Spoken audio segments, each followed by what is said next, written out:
জীবনের জাতাকলে পিষ্ট হয়ে আন্তর্জাতিক শিরোপাজয়ী ক্রিকেটার কাজ করছেন মাছের আড়তে। পূর্ব পরিচয় না থাকলে নিরহংকার এই মানুষটাকে চেনার উপায় নেই কারো। প্রথম বছর আমাদের যে টিম ছিল তাতে আমরা দুটো ম্যাচ জিতছিলাম, ইংল্যান্ড এবং ভারতের সাথে জিতছিলাম। নিয়তির নির্মম পরিহাস এই অলরাউন্ডারকে খেলার মাঠ থেকে টেনে হিস্ট্রে দাঁড় করিয়েছে বাস্তবতার মঞ্চে। কেরিয়ারের পুরোটা সময় জুড়ে শত কষ্ট সহ্য করেও নিশ্চিত করেছেন বাংলাদেশের বিজয়। আমরা যখন বিদেশে খেলতে যাই, যখন আমরা শিরোপাটা জিতি, সবকিছু ভুলে যাই। বাংলাদেশ শারীরিক প্রতিবন্ধী ক্রিকেট দলের সাবেক অধিনায়ক আলম খানের জীবনের গল্প হার মানায় সিনেমার গল্পকেও। আলম বেসিক্যালি সে প্রতিবন্ধী হয়েও সে আমাদের যারা সুস্থ আছি তাদের চেয়ে অনেক ভালো ক্রিকেটার, এবং সে আমাদের সাথে কম্পিট করে first division league, premier division খেলেছে। নিদারুণ অর্থকষ্ট, ক্ষুধা আর দারিদ্রতার সাথে সংগ্রাম করে আঁকড়ে ধরে রেখেছিলেন ভালোবাসার ক্রিকেট। জীবন যুদ্ধের সাথে পাল্লা দিয়ে চলছে অলরাউন্ডার আলমের মাঠে ফেরার স্বপ্ন। আসলে লিসা আদর আমি একটা চাকরি করি, আমার বাবা মা নাই, ফ্যামিলি চালাইতে খুব কষ্ট হয়েছিল। তো ওই জায়গায় যখন আমি খেলায় ক্যাপ্টেন ছিলাম জাতীয় প্রতিবন্ধী টিমের, তখন ওগুলো জায়গায় যে সুযোগ সুবিধা পাওয়ার কথা ছিল বা আমাদের সাবেক প্রধানমন্ত্রী যেভাবে বলছিল উদ্বোধনের সময়, কিন্তু সেই হিসাবে আর দীর্ঘ 8 বছর আমরা সেই সুযোগ সুবিধা ক্রিকেট বোর্ড থেকে কিছুই পাইনি। কিন্তু আমার তো ফ্যামিলি চালানোর জন্য আমাকে কিছু করতে হবে, তো চাকরির জন্য অনেক চেষ্টা করেছিলাম, আর পড়াশোনাটাও তেমন করতে পারি নাই। তারপর থেকে এখানেই কাজ করতেছে এই বাজারে মাছের আড়তে। ন্যায্য অধিকার আর বাস্তবতার মিল না পেয়ে শেষমেশ একটা সরকারি চাকরি পাবার স্বপ্ন দেখেছিলেন আলম। সেখান থেকেও অপ্রাপ্তির যন্ত্রণা আর পেটের দায় তাকে তাড়া করে নিয়ে এসেছে মাছের আড়তে। সরকারি চাকরির জন্য অনেক ট্রাই করছি, কিন্তু যে টাকা চাচ্ছিল আপনার ঘুষ বলেন যেভাবেই, কিন্তু সেটা আসলে আমার পরিবার থেকে ওইভাবে দেওয়া সম্ভব হয় নাই। তারপরে আমার বাবা মারা যাওয়ার পর এখানে আমাকে একজন রাজনৈতিক ব্যক্তি জনাব মির্জা ফখরুল টুটুল, তার অফিসে আমি চাকরি করি এবং তিনি আমার বাসায় গিয়েছিলাম এবং তিনি বলছে আপাতত তুমি আমার এখানে কাজ করো, পরবর্তীতে দেখা যাক কী করতে পারি। তখন থেকেই আমি এই বাজারে চাকরি করি। আড়তে কাজ করে প্রতিদিন যে টাকা আয় করেন আলম, তা দিয়েই চলে 4 জনের সংসার। শারীরিক অসুস্থতা বা ব্যক্তিগত প্রয়োজনে কাজে না আসলে বন্ধ থাকে সংসারের চাকা। এখানে আমরা দৈনিক পাই মাত্র 400 টাকা, তাও ডেলি বেতনে। আপনার যে আসলে বেতন আছে, না আসলে বেতন নাই। আর সকালে 5টায় আসতে হয়, বাসায় যেতে যেতে 3টা সাড়ে 3টা বাজে। এই আল্লাহ পাকের ইচ্ছে এখানে দিয়ে চালাতে হয় সংসার, 4 জনের সংসার এইভাবেই চলে। 2019 সালের 5 থেকে 15 আগস্ট পর্যন্ত ইংল্যান্ডের মাঠে আফগানিস্তান, ভারত, পাকিস্তান ও ইংল্যান্ডের বিপক্ষে টুর্নামেন্টে অংশগ্রহণ করেছিল বাংলাদেশ শারীরিক প্রতিবন্ধী ক্রিকেট দল। এছাড়াও 2017 সালে দুবাইয়েও টুর্নামেন্টে অংশগ্রহণ করে বাংলাদেশ দল। আলম খান বেশ কয়েকবার বিভিন্ন ক্লাবের হয়ে খেলেছেন কলকাতার মাঠেও। দেশের হয়ে এখন পর্যন্ত আমি 8 থেকে 9 বার গেছি বাইরে। তো আমরা ইন্ডিয়াতে 5 বার চ্যাম্পিয়ন হয়েছি এবং আমি নিজে ক্যাপ্টেন ছিলাম। ইন্ডিয়া থেকে 2 বার আমি চ্যাম্পিয়ন হয়েছি নিজের ইতে, আর খেলা প্লেয়ার হিসেবে যে কবার অন্য টিমের সাথে গিয়েছি সেবার আমি জিতছি 3 বার। টোটাল 5 বার আমি ইন্ডিয়াতে গিয়েছি, 5 বারে চ্যাম্পিয়ন হয়েছি। এছাড়া বাইরে ইংল্যান্ডে গেছি 2 বার, দুবাইতে গেছি।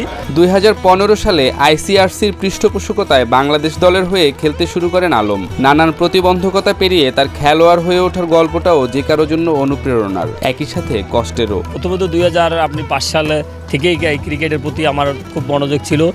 1997 সালে আমি এই বরিশালে আসি, গ্রাম থেকে, আমার বাড়ি পটুয়াখালী জেলায়। তখন থেকেই ক্রিকেটের প্রতি একটু আগ্রহ ছিল। তখন চেষ্টা করতাম, কিন্তু আমার পায়ে একটু সমস্যার কারণে যখন পাড়ায় খেলতাম অনেকের প্রতিহিংসার শিকার হতাম যে তুই দৌড়তে পারবি না, তোর পায়ে সমস্যা। তারপরেও আশা ছাড়ি নাই, অনেক চেষ্টা করছি। চেষ্টা করতে করতে আমি বরিশাল জেলা টিমে খেলেছি, আন্ডার 17 খেলছি 2009 সালে, আন্ডার 19 খেলছি 2010 সালে, এবং বরিশাল জেলা টিমে ন্যাশনাল চ্যাম্পিয়নশিপ খেলছি 5 বার।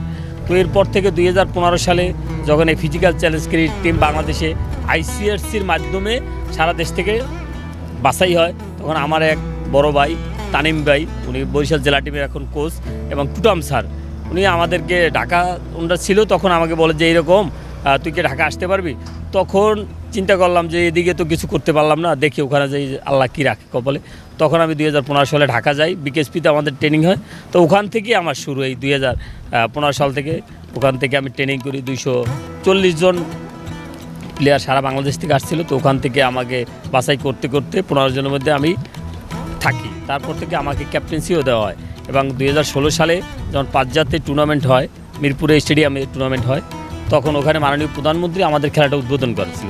তো আমরা প্রথম বছর আমাদের যে টিম ছিল তাতে আমরা 2টো ম্যাচ জিতছিলাম, ইংল্যান্ড এবং ভারতের সাথে জিতছিলাম। তো ওই বছর যে আমাদের যে পারফরমেন্স ছিল তাতে আমরা খুব আশাবাদী ছিলাম যে হয়তো আমাদের নিয়ে কাজ করলে ভালো কিছু হবে, কিন্তু আসলে আমাদের সেই রকম বোর্ড আমাদের দিকে সেভাবে দায়িত্ব নেয় নাই এবং খেয়ালও করে। জীবন যুদ্ধে হার না মানা এই অলরাউন্ডার ক্রিকেট নিয়ে এখনও স্বপ্ন বোনেন। রোজকার দিনমজুরি ছেড়ে আবারও মাঠের দিনগুলো ফিরে পেতে চান আলম খান। এখন যেহেতু নূতন উপদেষ্টা আসছে এবং বোর্ডের সব পরিচালক বোর্ড প্রেসিডেন্ট চেঞ্জ হয়েছে, তো আমরা আশা করি আমাদের নিম্নতম যেন আমাদের প্রতি বছর 2-3টে টুর্নামেন্ট হয় এবং আমাদের এই ফরম্যাটে এখন পর্যন্ত 2 থেকে 300 প্লেয়ার আছে বাংলাদেশে, যেটা আইসিআরসি 2015 সাল থেকে এই টুর্নামেন্টগুলো চালাচ্ছিল, কিন্তু এখানে কিছু ষড়যন্ত্র করে তাদেরকেও এই প্রজেক্ট থেকে সরিয়ে দেওয়া হয়েছে। তো আমরা বোর্ডের কাছে চাই যে অন্য দেশ যেভাবে সুযোগ সুবিধা দেয় আমাদেরকে তেমন তত বেশি দরকার নেই, যেন নিম্নতম কিছু সুযোগ সুবিধা দেয়, যাতে আমরা এই খেলাটা খেলে এবং আমাদের পরিবার পরিজন নিয়ে যেন 2টা ডাল ভাত খেয়ে বাঁচতে পারি। একসময় আলম যাদের সঙ্গে ক্রিকেট খেলতেন তারাও অসহায় হয়ে পড়েছেন বাস্তবতার মুখোমুখি দাঁড়িয়ে। খেলোয়াড় হবার স্বপ্ন বিসর্জন দিয়ে বেছে নিয়েছেন উপার্জনের পথ। আমাদের একটা ফেসবুকে গ্রুপ আছে প্রায় যে 1 থেকে 150 মতো যোগাযোগ হয়। অনেকের অবস্থা অনেক খারাপ, আমার চেয়েও খারাপ। তারা অনেকে সংসার চালায়, বিভিন্ন কাজ করে, কেউ অটো চালায়, কেউ রিক্সা চালায়, কেউ দিনমজুর করে। তো এরাও অনেক ভালো মানের প্লেয়ার, বাট আমাদের এই খেলাধুলায় কোনো অর্থনৈতিকভাবে কোনো সহযোগিতা পাচ্ছি না, আর সমাজে কেউ এগিয়ে আসতেছে না। যারা আসতে চায় তারাও কিছু লোকের কারণে আসতে পারতেছে না। অন্যান্য দেশের খেলোয়াড়রা যে সুযোগ সুবিধা পান তার সিকিভাগও পায়নি বাংলাদেশ শারীরিক প্রতিবন্ধী ক্রিকেট দল। অন্য দেশে যে সুযোগ সুবিধা দেয় অন্য ক্রিকেট বোর্ড, কিন্তু বাংলাদেশ ক্রিকেট বোর্ড এখন পর্যন্ত আমরা তাদের কাছ থেকে একটা গেঞ্জিও পাইনি। এই যে আমরা আইসিআরসির মাধ্যমে এই পর্যন্ত বাংলাদেশ ক্রিকেট টিম হয়ে এই পর্যন্ত 4টা ট্যুর করছি বিদেশে, কিন্তু প্রতিবারই আমাদের কাছে আশ্বাস দিয়েছিল। ফাইম স্যার গেছিলো আমাদের সাথে দুবাইতে, তারপর কাউসার ভাই গেছিলো, কাউসার গেম ডেভেলপমেন্টের চেয়ারম্যান, উনি গেছিলো ইংল্যান্ডে, বলছে তোমাদের জন্য সামনের বছর আমরা কিছু করব বা পরিচালকদের সাথে আলোচনা করব, কিন্তু কাজের কাজ কিছুই হতো না। লাস্ট টুর্নামেন্ট খেলছি আমরা 2021 সালে মিরপুর শেরে বাংলা স্টেডিয়ামে, আমাদের ফাইনাল খেলা ছিল। ওই জায়গায় বোর্ড প্রেসিডেন্ট আসছিল, বোর্ডের সকল কর্মকর্তা ছিল, কিন্তু বলছিল যে তোমাদের জন্য ভালো কিছু হবে, আমরা চিন্তা ভাবনা করতেছি, কিন্তু ওইখানেই শেষ। পরবর্তীতে এ নিয়ে কোনো কিছু হয় না। আর আমরা এই বিষয়ে অনেক প্রতিবাদ করার চেষ্টা করছি, কিন্তু আমাদেরকে মুখ বন্ধ থাকতে হতো, কারণ প্রতিবাদ করতে হলে হয় খেলা থেকে বিদায় নিতে হতো, নাহলে খেলতে পারতাম না। অনেক প্রতিষ্ঠান আমাদেরকে নিয়ে বিভিন্নভাবে ষড়যন্ত্র করেছে, বিভিন্ন জায়গায় খেলছি, কিন্তু তাদের কথা মতো না চলতে গেলেই দেখা যায় আর খেলতে পারতাম না। বিভিন্ন সময়ে দায়িত্বশীলদের থেকে পাওয়া প্রতিশ্রুতি সবটাই ছিল শুভঙ্করের ফাঁকি। খেলোয়াড়দের প্রতি সংশ্লিষ্টদের ঔদাসীন্যের দরুন আন্তর্জাতিক অঙ্গনেও বিব্রত হবার কথা জানান আলম। যে ক্রিকেট বোর্ডে 900 কোটি টাকা শুনছি আরও 7-8 বছর আগে, সেই cricket board Bangladesh physical challenge টিমের জন্য 2-4-10 লাখ টাকা 1 বছরে ব্যয় করতে পারবে না। এটা খুবই আমার হাস্যকর এবং লজ্জা লাগে যে অন্য দেশে যখন খেলতে যাই তাদের ক্রিকেট বোর্ড তাদের যে সহযোগিতা করে, তাদের দেখলে হয়তো আমাদের কষ্ট লাগে। তারা বলে যে তোমাদের ক্রিকেট বোর্ড এত ধনী, অথচ তোমাদের এই নিম্নমানের ইনস্ট্রুমেন্ট, নিম্নমানের ড্রেস আপ তোমরা কিছু দেয় না। তখন আমাদের খুব কষ্ট লাগে যে আসলে আমরা কোথায় আছি, যে আমরা কেন পাই না। তো আমি মনে করি অবশ্যই এটা সংস্কার করা উচিত। সাবেক সরকারের আমলে বাংলাদেশের ক্রীড়া অঙ্গনে ঘটে যাওয়া দুর্নীতি আর অনিয়ম এখন অনেকটা গা সওয়া হয়ে গেছে। এসব নিয়ে বিভিন্ন সময়ে প্রতিবাদ করা হলেও প্রতিকার মেলেনি। কিছু লোকজন এবং কিছু টিমের মেম্বাররা এবং এরা এদের ষড়যন্ত্র করে আইসিআরসি প্রজেক্টটাকে সরিয়ে দিয়েছে। এখন এই আইসিআরসি প্রজেক্টটা পাকিস্তান প্রতিবন্ধী টিমকে তারা স্পন্সর করে, ওদের সুযোগ সুবিধা দেয় এবং আমাদের রোহিঙ্গা যারা আসছে তাদেরকে এই বরাদ্দটা দেয়। আমরা পাচ্ছি না। এই বিগত 4 বছর ধরে আমরা এখান থেকে বঞ্চিত হয়েছি এবং আমাদের সত্যিকার অর্থে এই ডিজিটাল ক্রিকেটে কোনো খেলাই এখন আর হচ্ছে না। কিছু কিছু ক্লাব খেলতে নিয়ে যায়, যাওয়ার আগে অনেক কিছু বলে এটা দেবে সেটা দেবে, কিন্তু যাওয়ার পর আমরা ভাড়া টাকাটাও পর্যন্ত পাই না। সাবেক সরকারের আমলে শারীরিক প্রতিবন্ধী ক্রিকেট দলের সাথে ঘটে যাওয়া নানান অনিয়ম ও দুর্নীতির কথাও বলেন এই ক্রিকেটার। অন্তর্বর্তী সরকারের কাছে নিজের প্রত্যাশার কথাও জানিয়েছেন তিনি। নূতন যে উপদেষ্টা আসছে তাদের কাছে অনুরোধ থাকবে যে আমাদের এই ফিজিক্যাল চ্যালেঞ্জ ক্রিকেট টিম নিয়ে অন্যান্য দেশে যেভাবে আপনার আয়োজন করা হয়, বছরে 2-3টা টুর্নামেন্ট হয়, আমরাও চাই আমাদের যেন সেভাবে হয় এবং এটাকে দুর্নীতিমুক্ত করতে হবে। কারণ আমাদের এই প্রতিবন্ধী ক্রিকেট নিয়ে অনেকে এই লাস্ট 8-9 বছরে অনেক টাকার মালিক হয়ে গেছে আমাদের মাথা বিক্রি করে। বিশেষ করে 3-4 জন ব্যক্তি অনেক টাকার মালিক হয়েছে, আমাদের চোখের সামনে দেখছি।